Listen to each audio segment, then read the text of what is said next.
Yeah, I know what anocracy is. Do you know what anocracy is? Tell me about it, Clyde. Anocracy is when you have a democracy that acts like a democracy, but it's really not democracy. It's an anocracy. It's kind of like it's anarchy. It's something we're talking about tonight because I think it's necessary that we talk about it with the idea that the left is not going to let go of January 6th. And they're turning it from an observance to a goading process. And what I mean by that is you listen to how the president speaks and you listen to how the media speaks about January 6th. And what they're doing is they're declaring it a starting point for civil war. And I had a discussion with a friend of mine about certain Civil War models that I could use to demonstrate what's going to happen in this country if we go into civil war. We're probably already there now if the model I'm using is applied. But many people have heard me talk about the Argentinian model of the dirty war or the Chilean model of the dirty war. And this doesn't apply.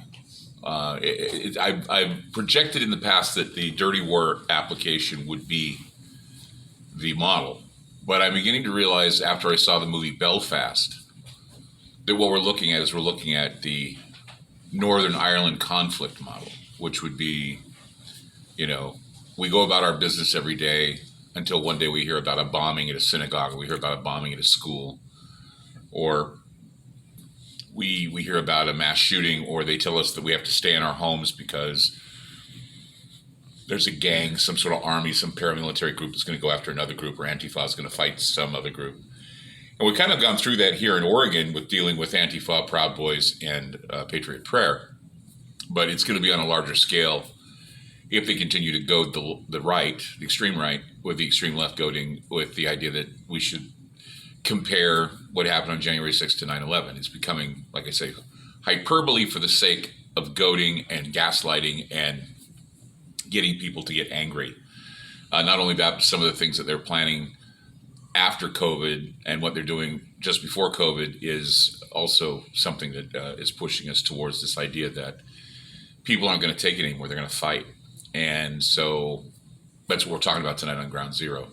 And I hope that it's kind of a way of looking at history and saying, well, pick your model of civil war. And it's not going to be, it's not going to be like people dressing up in blue and gray and fighting on a field. It's going to be like Belfast, Northern Ireland. And many of us that grew up remember hearing stories of how Belfast was pretty much war-torn. The northern area, Ireland being a war between the Protestants and the Catholics. I don't know if it's going to be a war between the red and the blue, or I don't know if it's going to be a war between the left and the right. But it's certainly a fragmented war in a sense that everybody has a cause. But it's not going to be easy to take sides. It's going to be you either look at them as terrorists and oppressors, or you look at them as people on your side. I don't know how there's not going to be a division because we can't divide without acknowledging who we are unless we wear an armband or we, salute a certain way or whatever. So tonight's show is called Anocracy, the Dictator Without a Mustache. And it's basically saying that what we're seeing here is authoritarianism and tyranny, but it's on a sort of a soft core way. And there's a lot of heated discussions and a lot of other things. And so I think it's important that we discuss this. So that's what we're talking about tonight. And you can check us out. We're on at 7 p.m. to 10 p.m. Monday through Friday. And for those of you that don't know where we are, sometimes affiliates change their format. Sometimes affiliates have problems with the show. And that's why we've established places online where you can listen. Now, if you want to go to the TalkStreamLive.com route, you can listen, and they basically link to radio stations. So any radio station within your area can be linked, and you can hear it on your apps or on the Paranormal app or on your phone or even in your car if you have a Bluetooth or something like that. It's converting your phone and your computer into a radio. If you want to listen from 7 p.m. to 10 p.m. free, you listen on Aftermath.fm, which is an FM affiliate online that broadcasts the show straight from the board. In other words, you're hearing everything raw. I mean, even if we swear, you'll hear it raw. In stereo. In stereo.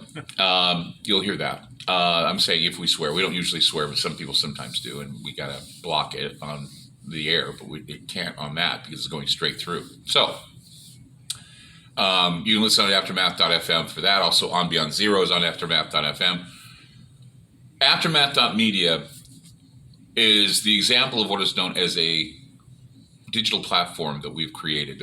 One of the first shows that we created, a really successful platform that's being emulated by a lot of people, but not topped. We certainly have one of the best platforms out there. We have video that you can look at and watch for, anytime you want to watch a video, it's available. It's B-horror, sci-fi, and also some good documentaries on UFOs and paranormal. We have documents, all the documents I talk about on the show usually, where I'm talking about, like, for example, the whole Charles Lieber documents we talked about last night, they're in Aftermath right now. So you can read about what he sold to the Wuhan labs. You can read about all that stuff there.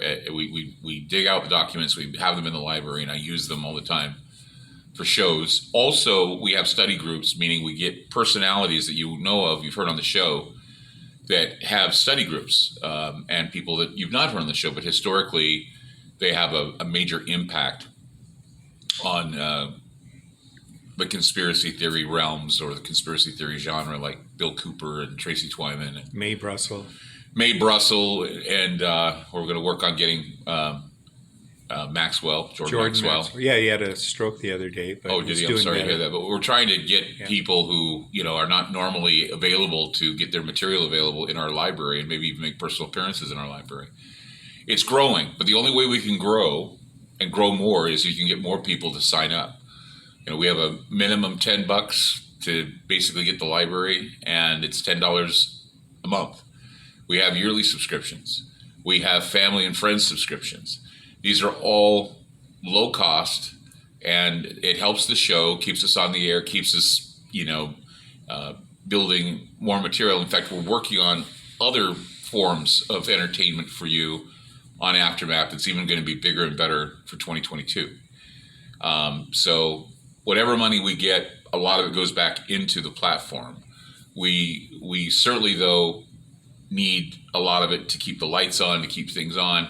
That's how we do it. And, it costs money to have a transmitter so we can broadcast on terrestrial radio. Affiliates, of course, come and go, and the advertising sometimes does not always break down, and we break even. But we're doing this because we believe in what we do. But we want you to believe in what we do as well. We want you to support what we do, because you support the things that you like. You support the things that give you joy and information and help you. And I hope that I've done that for the many years I've been on the air. I hope I did it last year. This year, I'd just like for you to spread the word and tell all your friends about our platform, and bring them over and have them sign up, or sign up for them. Give them a gift subscription or something like that. So please, a lot of things help us. And we really, really love your support. So thank you, and we'll be seeing you on the air tonight, and it's going to be an interesting discussion. Give us a call tonight, and we'll see you soon.